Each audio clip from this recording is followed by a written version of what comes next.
Hey guys, thanks for tuning in. I'm Rob, and you're watching Truck Bed Living TV.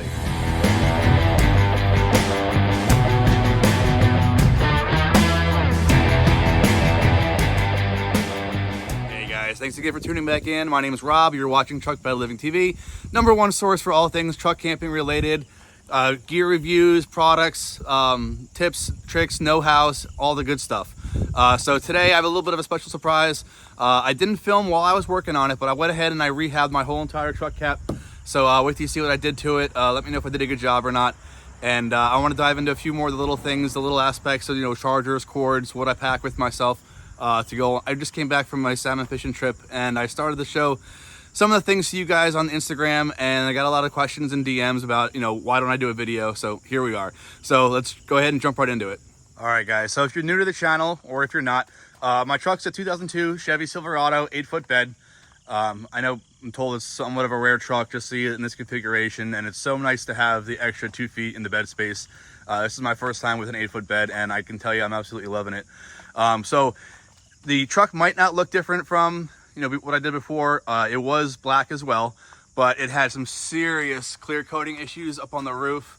There was a few nicks and cracks and stuff like that, and I just went ahead and I did my best to try to fix all of that. So what I did was I had totally removed the truck cap, took the windows out, I turned it over, power washed it, reinstalled the roof rack. If you were following some of the older videos, the roof rack I tried to salvage from another vehicle that I had it installed on, and it was an accident. So when I was able to salvage some parts of the roof rack, I didn't have the track along with it, so I had just bolted it to the roof, and it was leaking, and it left some spots that I was really worried about, some stress fractures depending on how much weight I had in there. So when I finally got the chance to reorder all the new parts for the roof rack, I installed it properly, and that was a key function of why I wanted to do the rehab, and as well as getting rid of the clear coat. But the inside was a mess because it was leaking, and it started leaving stains in the ceiling, and it wasn't carpeted. So I did do a little bit of rehab to that as well, and I'll show you guys in just a second, but I wanted to show you the outside. And it's dusty right now. I went down some dirt roads. I tried to wash it off briefly before I made this video, but it didn't really get too clean yet. But I'm happy with how it turned out. This is a rhino lining style paint, so it has a little bit of texture to it. I did it that way so that way I wouldn't have to do as much body work ahead of time for prepping the paint. It does cover up a lot of imperfections, which I'm very happy with, but it also, because it has a grit to it, it holds a lot of the dirt, so it'll easily pick up the stains. If you take a paper towel to it and just wipe it, a lot of the stuff will rub right off onto it. So it does have a little bit of grit to it. I like it. Hopefully it'll last a long time. So hopefully you guys like the paint job as well. Again, it's not perfect. Direct sunlight, you can see a little bit of streaks and how I held this brake can, but overall I'm very happy with it. So this is the time that you guys go in the comments and tell me how good it looks. So let me show you the inside now. Okay, here it is, the grand reveal, guys. Like I said previously, there was several extra holes that were placed in the roof from the way I had mounted it previously, which was not satisfactory. I changed my mind very quickly on that, but I also had to spring a couple $100 extra to buy the proper tracks for the rhino rack. But as you can see, not only did I clean the inside, but I went ahead and I carpeted just the inside middle section. And then that's going to clean it up a lot. I love the way it looks, but I also have these really cool little roof nets that are Velcro. And now that have the carpeted inside, I'm able to utilize them. They're from a company called Topper Tent. They have 2 different sizes. The one in the front has a Velcro. It has a zipper to it, so it has a pouch that you can store stuff on the inside. And then this little one also has a inside section, as well as the main area there. But I love the way it looks. It cleans it up. I didn't really like some of the rust stains from the the bolts that it went through on the roof rack. And again, I think it just makes it look so much better. I do have the LED lights back in, and it kind of tucks it away really nicely in there and gives it that kind of cool, that cool little look that I like. But other than that, all new hardware on the inside, brand new bolts. I did spray paint the tracks a little bit. It was kind of a little bit of a rush job, and I didn't really have anywhere to store it while it was drying. That was going to be completely out of the dust and stuff. So I just went ahead and cleaned it up as best that I could, fixed some holes in the screens, and overall I'm really happy with it. It wasn't too difficult to put the windows back in. I can't believe I was able to do it all myself, but I'm giving myself a pat on the back because I'm proud of that one. All right, moving on, guys. So what prompted a lot of this was that in the past I had built this little fan. This is all Amazon items that I had bought. This is I don't know if it's a Radiator Fan or not, but I was able to find it online. And then I made a small cutout from some ABS plastic, also found on Amazon. And if you had seen it on Instagram, what I did was I cut it all out after, you know, 2 different attempts at different style fans, so it looks a little bit odd. But what I did was I had cut it out perfectly to fit on the inside window, the middle part there for the front window, and it was working great. I loved it. When I had it on earlier in the summer, the heat was starting to completely warp this. So it was sitting in the track and it was completely falling out, and a lot of the bolt holes were getting loose and kind of pushing on this, and I was worried it was going to crack. So that's why I took it all apart. I want to put it back together, but then when I went on this trip and I didn't have it, I ended up going to Walmart and I picked this up last minute out of necessity because it was way hotter than I expected it to be. All the way up on Lake Ontario. I thought it was gonna be a lot cooler, so I didn't think I needed a fan. But I did buy one, and then I realized that I like having it on the shelf so much better. I generally put it right there next to the Blue Eddy, and that worked out really well because I take a long body pillow and I put it across the back there, or the head of the mattress, and I didn't like having it directly right up against it, and it also let a lot of noise in from the front. So depending on where you park, I do a lot of stealth camping. So it's, having the windows closed is a little bit more of a priority for me to keep some of the sound down. The fan does do a good job of the noise, but when it's right on your head like that, I wasn't crazy about it. And I said I prioritize having the fan on the shelf now. I like that a lot better. So another thing about this this fan that was unique was that it's not intended to be a car fan. It's supposed to run off 110 with a battery option for D batteries, which I didn't want to buy, and I think it would probably run out kind of quickly. But it did have a port for the DC plug to a 110, and I didn't want to run 110. So if you have a Blue Eddy or any kind of power pack similar to that, just having the inverter on for 110 power draws a whole lot more than needed. So I was trying to avoid that. But luckily at the time, I have this LED light bar mounted on the top here for my hatch. And you can see that it has a series of wires and plugs. And this one was just a barrel jack style connector, which happened to fit perfectly. So here's another one separate that I can show you guys a lot easier. This is the same exact style. This happened to fit perfectly plugged in.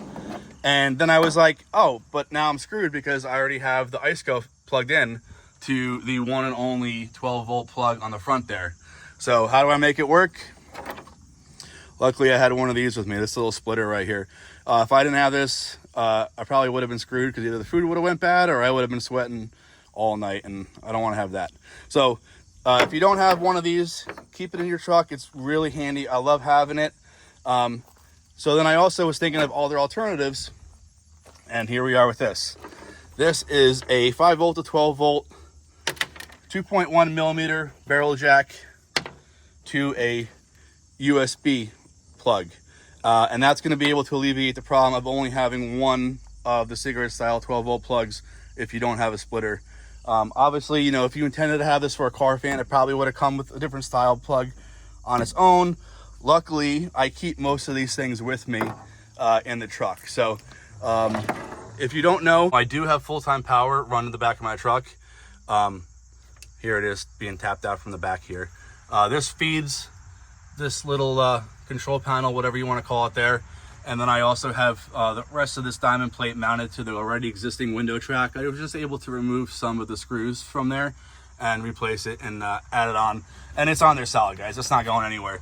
But the beauty of it is now whether I'm camping in the truck or not, I have room to store all my stuff. And I love having it on hand because, like I was saying, even if I'm not camping and all my stuff's taken out, if I'm still working on the truck, fishing or whatever, locally, I still have access to be able to run the light full time. Or if I'm sitting back here, tailgating or whatever, I can also plug in my phone charger to there. And that's just super convenient and handy to have. So something I'm gonna always prioritize having. So the last issue that I was having too as well is window curtains. That's gonna be the next thing that I probably go ahead and do. I was trying to avoid just hanging up some kind of fabric. Sometimes you can take out one screw on the end tie some like 550 cord or small twine around it, and then just carry it to the other side, and then go ahead and just stretch your fabric across to cover the windows. I would trying to see if I can get really lightweight, even something similar to this ABS, and just getting it on like a track system so I can go ahead and slide it as I want. I'm thinking maybe 3 sections with just little small handles, and then being able to open and close it, or then stack all of them, maybe on one side while I'm not utilizing them, and then being able to close them in thirds. The other thing too that is an issue, although I absolutely love having this diamond plate little whatever you want to call it up here on the window track, it leaves this area open, so I have to always find a way to cover that up additionally, separate from the window coverings. And then you can't really go ahead and close it all the way over, or drape the fabric down in front, because then it kind of eliminates being able to use the cubby and then the power system there. So what I think I might do is take this ABS, trace it out a little bit, mount this behind the whole thing, but covering this whole corner up too, and then just having it meet on the edge over there. So that's going to be for a future project, in a future video. I think that's probably what I'm going to do.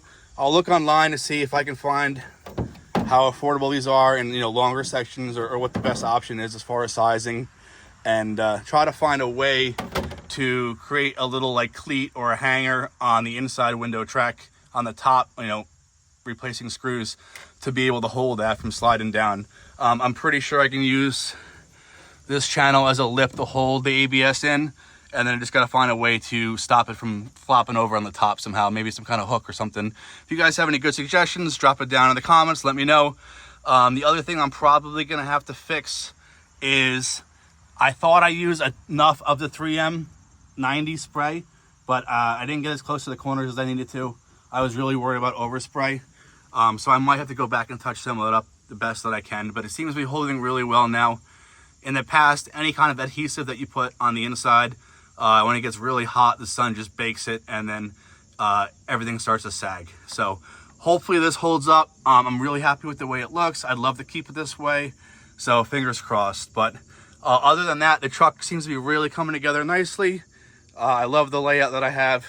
If you've seen the platform build in the other videos, you know how simple it is.